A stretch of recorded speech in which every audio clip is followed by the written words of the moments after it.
This is Lisa from Mobile Tech Review, and we've been reviewing a lot of laptops that are madly priced, $2,000-ish. So here is something that is a real bargain for the price. It's not ultra cheap either, but it's a $1,300 Asus ZenBook UX303UB. That means the latest Skylake edition. And besides the classy metal chassis that you always get with the ZenBook, and this is the highest end ZenBook, you get a Core i7 inside, dual core CPU, and 12 gigs of RAM, a 500 gig SSD, NVIDIA 940M graphics, and a QHD Plus 3200 by 1800 display. That is not bad at all for the price. Certainly, if you're looking for something that's a lot more budget friendly than some of the very high-end laptops we've looked at lately, but still has a very classy design and build, nice looking, very easy to service too, well, this could be it. We're going to look at it now. So this is the Asus ZenBook UX303, specifically the UB model, which means it is the Intel 6th generation Skylake edition of the machine. 13.3-inch Ultrabook, it weighs 3.2 pounds, so not bad weight, not ultra light either. A lot of metal involved here that can never get super duper light. And Asus really hasn't changed the design much. We've reviewed the 303 before. There are two models. There was one with integrated graphics. There was one with dedicated graphics before. So we're looking right now at the dedicated graphics model here of the UB, which is the most commonly available. Sells for $12.99 in the United States, which is a pretty good deal considering what you get. Industrial design, we're not going to go over everything with a fine-tooth comb because a lot of this is the same as the last generation we reviewed. But suffice to say, nothing much has changed, and that's not a bad thing. Sort of like the MacBook and Samsung's T-Books, this is a distinctive design to the ZenBook, a signature look, and it really is aging well, so why mess with it? Asus is leaving it alone. Instead, they're refining the casing. There are no sharp edges. The bottom plate fits on it very well, so literally polishing a good chassis. It has the swirled aluminum lid here. They call this, once again, smoky brown. To me, it has more plum tones than it has warm brown tones, but it's a kind of complex thing, and it really depends on how the light hits it, which is interesting. Nice combination of curves and angles here. This certainly looks kind of jewel-like and well made. And for those of you who are worried about the hinges, there was the previous generation, some folks had a problem with the hinge getting loose on this. They have a different hinge design. We're going to show you a picture of the internals later so you can see everything that's upgradable. And you'll see, for those of you who have paid attention, the old one had a kind of door hinge design, a little round barrel with two plates of metal that were pretty sturdy, but it would get loose for some people. This has a completely new design. There's a metal rod with tension screws on the ends. Very easy to adjust yourself should you have problems with it. Hopefully you never will. So just want to address that one since I know some folks worry about it. Straight cut on the sides, nice looking, two USB 3.0 ports, an SD card slot right there. Tapers toward the front, you got the two-tone look. And again, that mix of angularness here with the curves, it kind of gives it a real nice look overall. No cutout for the lid lift there. Not too hard to open it up. I just managed that with one thumb. Thank you very much. And on this side we have another USB 3.0 port, so for a total of 3. Both mini display port and a full-size HDMI, and that's your combo audio jack, and that is where the charger plugs in. On the bottom here, a bunch of Torx T5 screws hold this bottom plate on. They've changed the design. It used to just be the exposed Torx T5s to take the bottom lid off. Now you have to pop off the two rubber feet on the bottom only, and there's two Phillips head screws in addition. Then you can take this off. It doesn't have an abundance of those super grippy, tend to snap offy plastic clips. It's pretty easy just to lift this up if you grab it by the speaker grill holes, and this is where the stereo speakers fire from. Here's one of them, and it has ICE audio. No more Bang & Olufsen branding on that. Pretty decent sounding audio. And there's our other speaker right there. Doesn't show fingerprints much. Doesn't scratch too easily either. I've had several ZenBooks over the years, and I haven't had problems with them getting cosmetically ruined, but still, anything this pretty in this metal I tend to be careful of. Just can't help it. And when we open it up, we see the aluminum keyboard deck over here, a matching trackpad. Asus used to have trackpads that, quite frankly, were abysmal, and they've gotten so much better over time.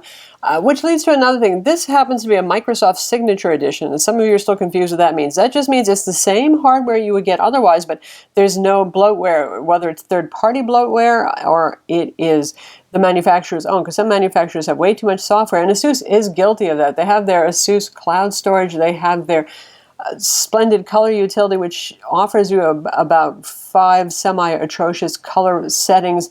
You're better off just with the start from scratch kind of thing there. And so there's less of it on here. You get the audio drivers, you get, you know, all the drivers that you need on it. But I do recommend, in the case of the ZenBook, if you can, get the signature edition. Otherwise, just remove the stuff that you don't need. Anything on there that is cloud storage from Asus, goodness knows there's a better cloud storage solutions out there. They're a splendid color. Bye-bye. No, thank you. Anyway, so that's what we have here, and it has just straight Microsoft basic drivers. So there's no fancy multi-touch configuration here, gestures and all that kind of thing. So that might be a drawback too, but it does track very reliably, and it behaves nicely. So I will take that over added features, honestly, because a quacky trackpad is not a fun trackpad. In fact, you can accidentally just move things all around the file system by accident if it's a bad trackpad. The keyboard is lovely, really nice and lovely. It doesn't look like much, right? These are your average keys right here, but there's no shape, no Lenovo sculpting, anything like that. But key travel is quite good on it. They got, despite the fact it's a pretty thin machine, damping is excellent. This is a very quiet keyboard to type on. The feel of it is very good. It's backlit in white, and it comes out from around the keys too. I think it's slightly excessive. You can either have it on auto and hit the FN plus the A button. You can turn auto mode on and off, or you can control it manually. It's great to type on. It's quiet. Nice stuff right there. This is not a convertible. So this is like the Dell XPS 13. This is as far back as the display goes. Notice how much glare there is here. Huh? We can do shadow puppets here kind of thing, right? You can see my hands there. I almost would like it to go back further, just because sometimes, just to avoid glare, I need to move it back further. This has IPS level viewing angles, so it actually is a very good touchscreen in terms of viewing angles, but glare, there is an abundance of it. Also, it has fairly large bezels. I know ever since the XPS 13 and the Infinity Edition XPS 15 came out, everybody wants to see a bezel that's absolutely micro tiny. You're not going to get it here. You're not going to get that kind of expensive feature set on something that gives you a whole lot of value for your money with the core stuff, and throw in that. Hence, there's no USB-C on here either. Again, if you want all those things, there's something like the Dell XPS 13, which would cost around $1650 for a similar configuration, only the Dell doesn't even have a dedicated graphics option. Now, looking at it head on, here we have a 3200 by 1800 touch screen. Again, very glossy. There's the shine right there. This is a Samsung panel. I would assume it's a PLS panel. That's what most Samsung panels are in QHD plus resolution. But one of the reasons I have the yellow desktop picture right here is to show you that unplugged, the yellows are fine on this. That whole problem with yellows looking mustardy green that we've seen on several laptops that use Samsung PLS panels in the past has been cured here, and these yellows are very good. The folders are the right color, the yellow folders, all that sort of thing. So no problem with that. Really happy to see that, because the Samsung panel is a very nice panel. Otherwise, it has good color reproduction, the usual 95% of sRGB, 75% of Adobe RGB. Contrast not a strong point with Samsung PLS panels, though they do some dynamic display tricks. So honestly, I think when you're watching a movie, you generally won't notice it. But despite the very high brightness, 331 nits, black levels are pretty high at 0.67 at max brightness. That's a high number. I'd like to see half that, honestly.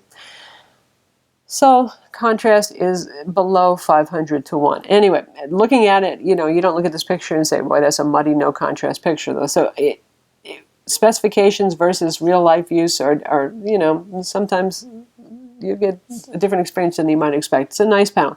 It's not the world's best panel I've ever seen. It's not as striking as the IGZO panels on the XPS 13, but it holds its own against something like the HP Spectre X360, for example, or the Samsung ATBook 9 Spin we recently reviewed, which probably uses a very similar panel, though it had more problems with yellows than this does.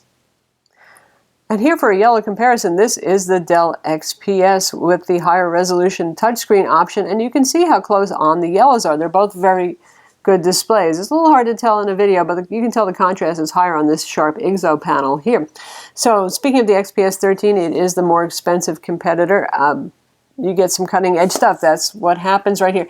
This has an NVMe SSD, the new faster M2 SSD. Our Asus here has a 2.5-inch drive, standard 2.5-inch laptop drive with a 512 gig Micron M600 SSD inside of it. So there's a couple of little things like that that are different. Also, the difference in the footprint and the weight. The Dell's about 2.8 pounds, and you can see because Dell managed to make it so small, what a difference there is in size, despite the fact these are both 13.3 inches. So if you want to smack down between these, just shout out in the comments and it can happen. So speaking of the SSD performance, here's the Crystal DiskMark scores, which is pretty good for a 2.5-inch SATA interface SSD. Honestly, for most people, unless you do lots of large file copies every day, having a super fast PCIe SSD is not necessarily where you want your money going. So this is kind of a more practical machine.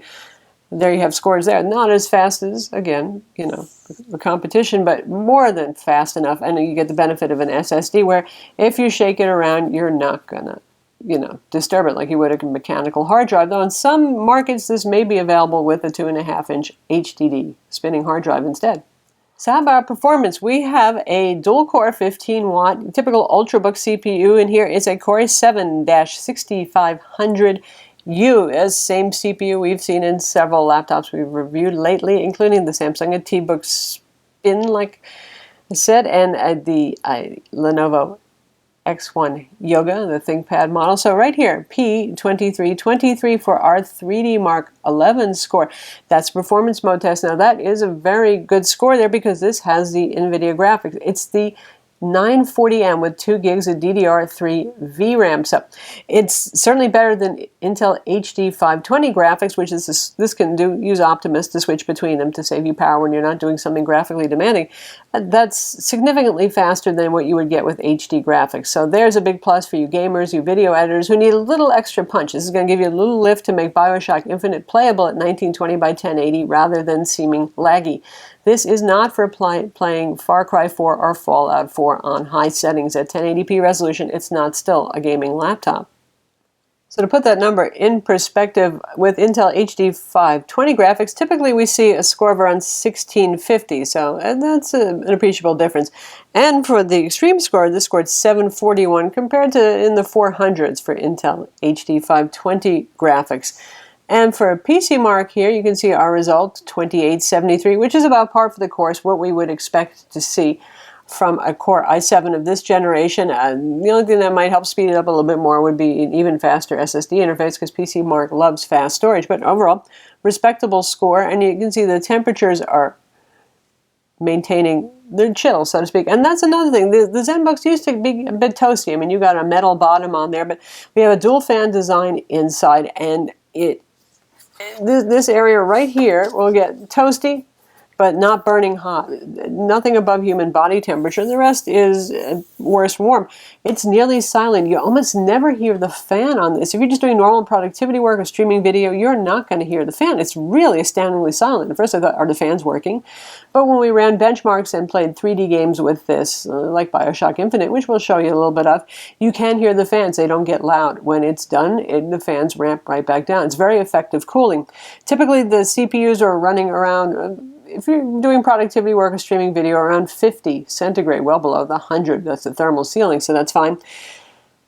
And when gaming, they'll go as high as 70, 75 or so, and the GPU will hit 75, and that's really pretty cool. So they're not just playing games there and hardly running the fans or throttling this either. It's not thermal throttling above anything that would be normal for a laptop computer. So very good and improved cooling design going on here. I mean, Asus does make the Republic of Gamers series. They make gaming motherboards. They should know a lot about how to optimize cooling. And this is a machine they could probably make in their sleep, so to speak. And again, this is an iteration of previous models. So it's sort of like the cult classic UX32VD insofar as if you take off that bottom panel, and we'll splice in the pictures so you can see the internal soon, you'll see the two fans, one for the GPU, one for the CPU. It actually has a RAM slot. This has 12 gigs of DDR3 RAM. I know none of the Ultrabooks so far having DDR4.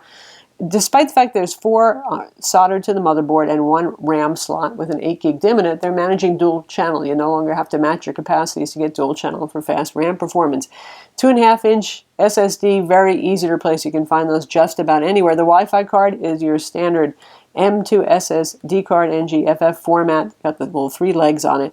Speaking of that, that's one of the few places where I could say they really cut corners. It has the Intel 7265 Wi-Fi AC. It's dual band 802.11 Wi-Fi AC, and That's not hideous, but that's more of last generation. That's late Haswell and Broadwell that we saw that Wi-Fi card. And it wasn't the most shining spot in Intel's wireless career there. It sometimes can be a little more flaky. The 8000 series that we currently see in other Skylake machines is better. You could replace it. You could open this up, though it is socketed, and you could replace it. That said, this has performed just fine. It doesn't have quite the range of some of our other laptops, but this all-metal chassis that obscures the antennas could be a problem. It's nothing hideous, though. We haven't actually had any problems with it. Probably Intel's drivers have matured, too. That helps a lot in the firmware for the card. But like I said, the very expandable design inside, but no cutting-edge parts there, and that Wi-Fi card, about the only ways that Asus is really kind of coasting on their own good engineering and bringing the price down for you.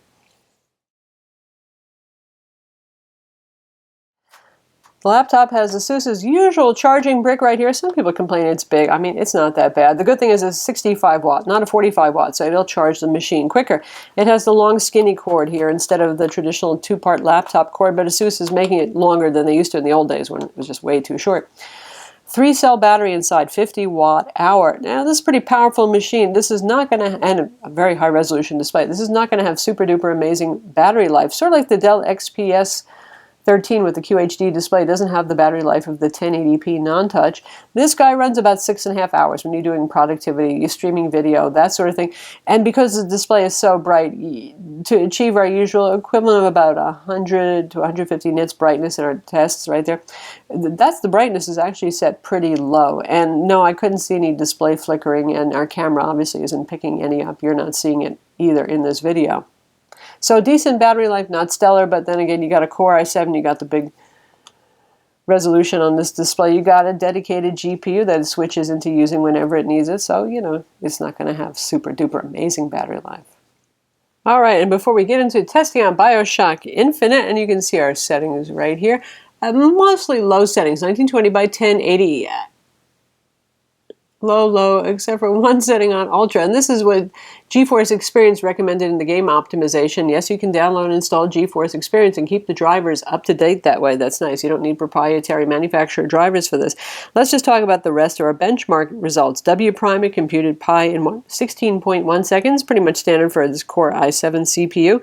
Geekbench 3, the single core result was 3113. The multi-core was 6724, which is decent. We've seen some hit 7,000, but again, it's in the realm of normal. For 3D Mark CloudGate, it scored 6253. For 3D Mark Firestrike, it scored 1340. All right, let's hit up Bioshock Infinite. And now here we are in Bioshock Infinite. Those frame rates are good, pretty, you know, similar to what we've seen with other machines that have the 940M graphics card, and also the Surface Book that has an equivalent with just some faster memory inside. Nice and smooth, good frame rates for playing here. And you can hear the speakers, even for the sound effects. Our volume is only at 50%. There's a couple of different sound presets you can use. This is one for moving. It's loud. A little thin, a little tinny, but it's loud. So very good frame rates. Skyrim would also play nicely on this. So that's gaming on the Asus ZenBook UX303UB. So that's the Asus ZenBook UX303UB. Again, latest Skylake edition, late 2015, early 2016. And a lot of value for the money here. If you're looking for something that's pretty nice, pretty classy, but you don't want to spend insane money for an Ultrabook that has top specs, it's one of the few with dedicated graphics. Granted, it's a 940M. This is no gamer GPU, though it does make some games playable that wouldn't otherwise with integrated graphics. Very easy to service inside. Nice display, no more yellow problems, passes the SpongeBob test. You know, you wonder how Asus actually did this compared to, say, a ThinkPad or the XPS 13. That would be a lot more money for the same configuration. And they didn't cut many corners. The wireless card's about the only one that comes to mind. And the very serviceable internals also mean that's not cutting edge stuff inside. No NVMe, SSD, that sort of thing. But still, for most people, this really is a good buy. I'm Lisa from Mobile Tech Review. Be sure to visit our website for the full written review and subscribe to our YouTube channel for more cool reviews.